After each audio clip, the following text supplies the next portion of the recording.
Welcome to the channel and a new video. So this video is setting up a tank that's going to be part of this rack build, but it's more going to be concentrating on setting up a neocaridina or a cherry shrimp tank for beginners. So your first cherry shrimp tank. This is the tank we're going to be using. I've washed it and cleaned it out, so it has been used.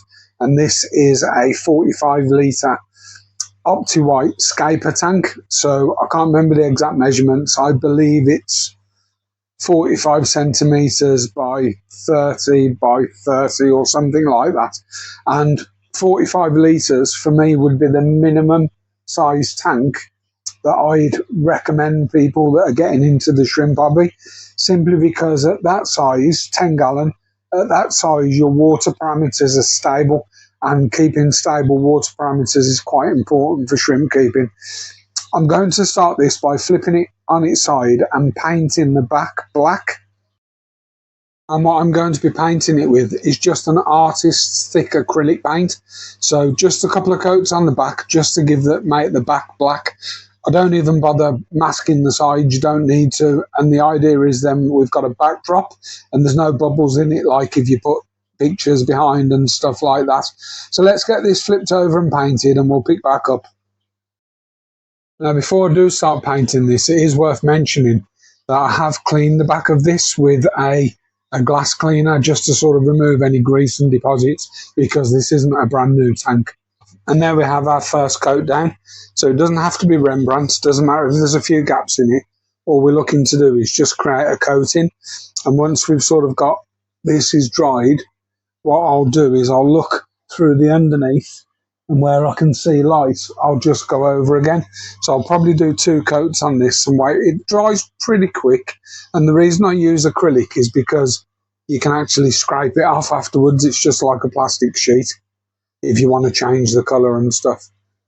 Now that we've got the back of that tank painted, so it is still drying a little bit, but you can see how uniform and nice that looks from the back.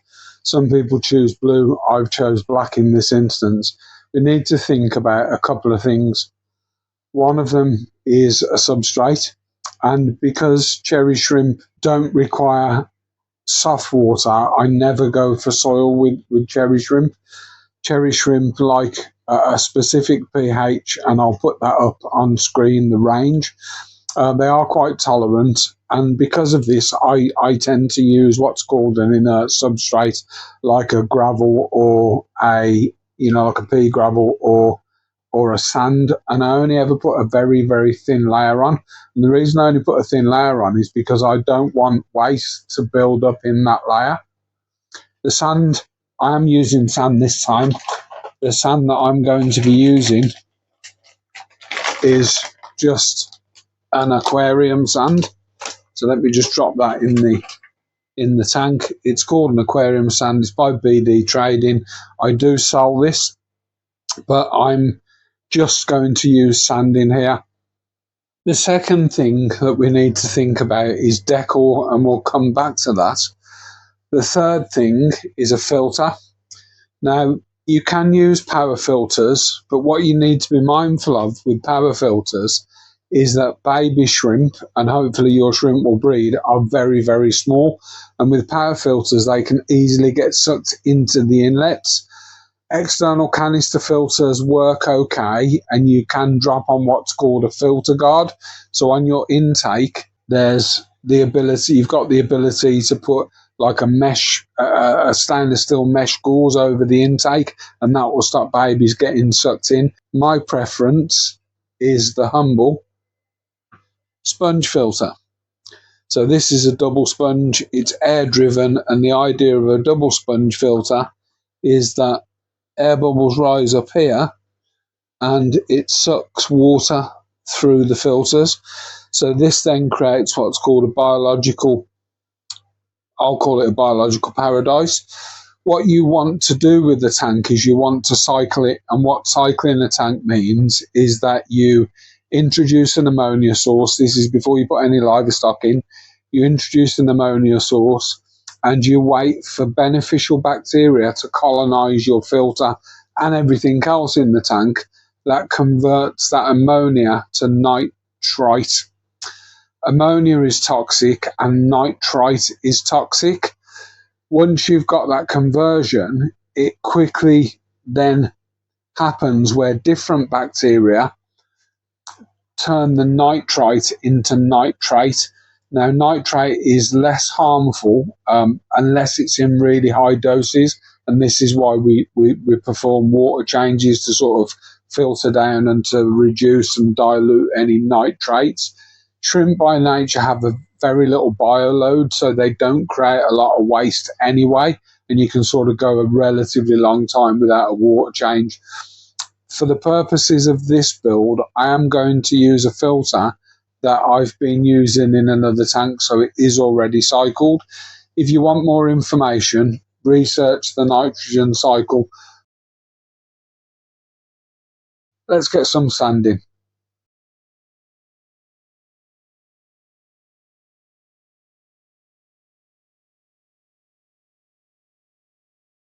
Something to mention before we move this is this tank isn't going directly onto the wood or the metal of the rack.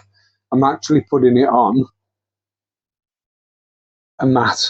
So this mat's designed specifically for that tank, and what it will do is it will stop that tank having any imperfections. So if there's a bit of a curve or something underneath the glass, the weight of the water won't crack it. Now that the tank's in place, I need to think about where I'm going to put my filter. So as I already mentioned, I'm going to use a different filter, one that's already cycled, but it will be similar to this. What I'd like to do is put the filter in the back right corner. Now, I could fit it right against the back or against the side. So for now, we're going to assume that it's going to go there. And what I like to do is sort of hide the filter. I don't have to, it sort of blends into the background because it's black. For the purposes of this build, I've decided that I want to use some dragonstone pieces. So this is dragonstone. I'll show it in the tank, it's a bit list. So it's a hardened clay with little pockets and stuff. And what I like about dragonstone is, as well as it being inert, what it also does, it creates a massive surface area for the shrimp to graze on. So shrimp will eat biofilm and bacteria and algae and all sorts of stuff that's sort of accumulated around the tank.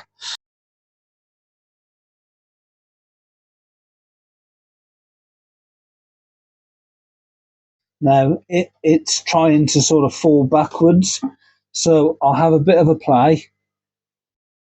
What I may do is put it so it leans up against the corners. I don't want to hide that too much. I do have some other pieces. This one's quite a flat bottomed piece, and I think that would look nice around here, sort of jutting forward. I have to be careful not to drop these. Sort of jutting forward into the tank, almost creating a bit of a cliff there. Bear in mind once you're putting these in that you might want to clean around them. And then I've got literally just a couple of smaller pieces. So I might need to chip away and break a few bits off this. But you can sort of lean them up against each other. I don't know I'm going to use this piece. But it's sort of, you sort of get the idea. For me, this is sort of creating, you know, some peaks and troughs. And the only downside for me is that this piece goes against these three pieces. I am going to put some plants in here, so I need to be able to access stuff. For plants, I'm not a fan of an overly planted shrimp tank. I think they create dead spots, but you do need somewhere for the shrimp to become and feel safe, especially babies. So when the shrimp have babies, they like to go and hide amongst stuff. And if you've got no vegetation, what do they hide against? So I do like moss. There are various different types of moss: Christmas moss, Taiwan moss, Java moss. My preferred moss is flame moss. So flame moss grows upwards, and why I like flame moss is, unlike the other mosses, it doesn't attach to everything. I won't put the moss in until I've put water in the tank. So with all this now sort of in place, I might have a play with the rock and sort of change how the rock looks, and we'll pick back up after that. I am just using tap water here, but what I'm doing, I'm adding a proprietary dechlorinator. So taps contain chlorine and chloramine, depending on where you're from. And chlorine is like a bleach, it kills bacteria. So I'm adding the required amount for that size of tank. What you can see in the bucket is a pump. And when I mentioned me putting the water in slowly, I am pumping this water in through a hose up to a float valve. I'll show you that. And what I found, that pumping in slowly doesn't disturb the sand as much as if you were pouring it in. What you could do is put like a saucer or something down and tip water in slowly, or put a bucket above the tank if you've got the facilities to do that, and use an airline and siphon water in. It's just what I've found over the years. You do get a bits of sand floating like here, but those bits of sand, if you just sort of, once it's settled, if you just sort of agitate the surface of the water, those bits of sand will just sink. They're literally just floating on the water's surface. So let's have a quick recap before we sort of continue. I've got an empty tank, 45 litre minimum in my opinion, for a nice sized colony. We've painted the back. You don't have to. I just think it looks nice as an aesthetic. We've spoke about pumps, and I've used the double sponge here. We've had a quick talk about the nitrogen cycle and the need to cycle a tank. While we're on that subject, actually, I'll just quickly speak about test kits. So there are various on the market. What you're looking to test for is ammonia, nitrite, and nitrate. So this is an old API test that I've got here, and what you want to do is add an ammonia source so you get plenty of ammonia, and you want your ammonia to read green, and then you wait, and what you're looking for is for your ammonia to be zero or gone down, and then something in the nitrite scale, you want to see a bit of purple. Keep testing every couple of days, and once this is yellow, the nitrate, in this case for this test kit, once my ammonia is zero, my nitrite zero, I might have a little bit of nitrate, which is sort of the byproduct of ammonia to nitrite to nitrate. Once that's completed, then you can add shrimp. I'm going to use a cycled sponge, so I'm going to add shrimp straight away. If I'd got a nitrite reading, what I'd probably do is a big water change afterwards. And bear in mind, your tap water might contain nitrate, so test your tap water as well, so you can see that you're getting the readings that you're getting equate to what you should be getting.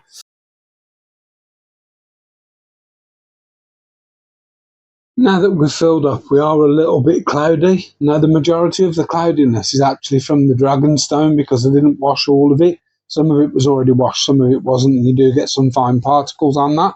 So what I'm going to do next is I'm going to put a bit of greenery in here. I have switched that filter on temporarily, and the reason I switched that filter on was just simply because I want it to clear the water before I actually put the other one in. And what I'm actually putting in, I'm putting in some pieces of flame moss that I've taken from my other tanks, and where I think they'd look really good, and these will grow as well, and they'll grow upwards, where I think they'd look really good. So I've just balled them at the moment, sort of made them into a bit of a ball. Where I think they'll look really good is, I think a piece will look nice in here between those two rocks, and let that grow up. And then the other larger piece I think will look nice if I can get it into this bit of rock here. And as I mentioned earlier, flame moss doesn't attach, so you do need to wedge it in. And I think as those grow, that will give a nice aesthetic to that little rockscape. So although I'm using a filter that's going to be sort of pre-cycled, what I'm keen to do is make sure that there's bacteria and biofilm everywhere else, so the shrimp can go around and graze and it's not a sterile environment. And by this is what we refer to as an aged tank.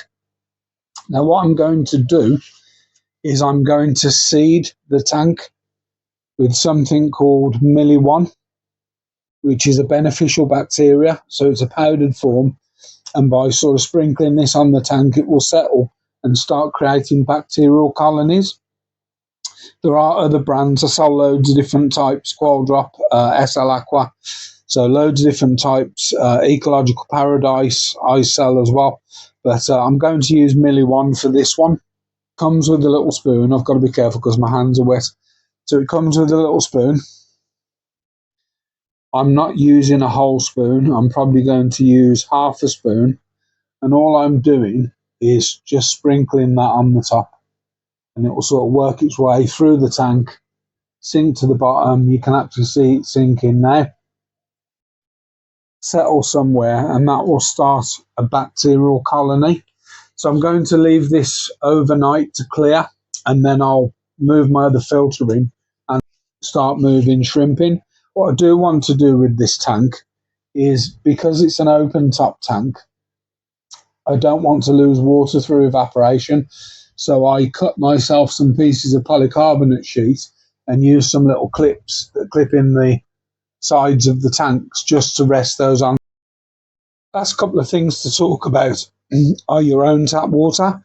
So neocaridina require a specific general hardness, or a range of general hardness and carbonate hardness, which are referred to as GH and KH. Not going to go into them in too much detail. All I'm going to say is, if your tap water is really soft or really, really hard, then your shrimp may have problems molting, i.e. getting their shell off when they grow. If your water's too soft, you can add something to it, such as shrimp mineral. So salty shrimp, shrimp mineral, GH, KH, or find a GH plus or something like that to harden the water. You can also add crushed eggshell or crushed coral into the tank, but I prefer to use a salt, because I think when you do a water change, you can introduce the salt gradually into the water change water. If your water is too hard, then they may have difficulty getting rid of their old exoskeleton, because they molt, they drop their shells and grow, so they outgrow the shell, break out of the old one and into the new one. If your water's too hard, then they're going to struggle getting that shell off, and in which case you'd need to find a source of reverse osmosis water or similar to dilute your water, so you sort of dilute the hardness of that. I won't go into too much detail, just things to remember: GH and KH. Let's move on to the last thing. Now, the last thing is, once you've got your shrimp, either from the fish store or through the post, what do you do with them? You can't just tip them into your tank, because they're quite sensitive. They need acclimating. And the way we do this is through something called drip acclimation. Let me show you. What I use is a length of airline with a air stone in one end and an adjustable air valve in the other end. Doesn't have to be metal. They can be whatever you want them to be, plastics or whatever. The idea is that I like the air stone to go in the tank, so it's weighted, and then I suck on the end of the pipe to create a siphon and adjust the flow so it just drips slowly. And what I'm looking to do is at least double or treble the volume over an hour or a couple of hours, so it's nice and gradual. What you can do, if you don't have access to either of the ends on this, is you can actually tie a knot in a piece of air tubing, and by tightening or loosening the knot, it allows more drips out or less drips based on how how tight or how loose you have that knot. So I've got the air stone in the tank, the pipe coming out. I've give a little suck on the end to get a siphon going, and then I've adjusted the valve so it's a drip. That's a little bit quick, but it's not too bad. What I found, this was a lovely trick from one of my YouTube subscribers that they showed me, and it's using a pair of forceps if you've got some, or some scissors or something like that. Sit it on top of your little jug that you've got, and it just holds so you actually can get the drip right in the center. So it's not sort of trickling down the side, it's actually going into that water. Once that's done, then I'll net the shrimp out and put them into the new tank.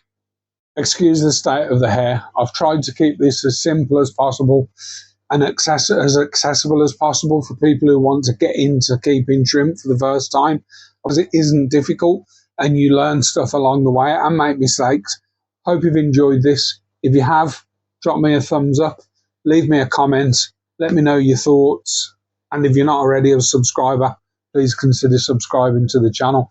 And excuse the state of the hair and everything I'm in because I'm grafting at the moment. But take care, everybody. Until next time, bye bye.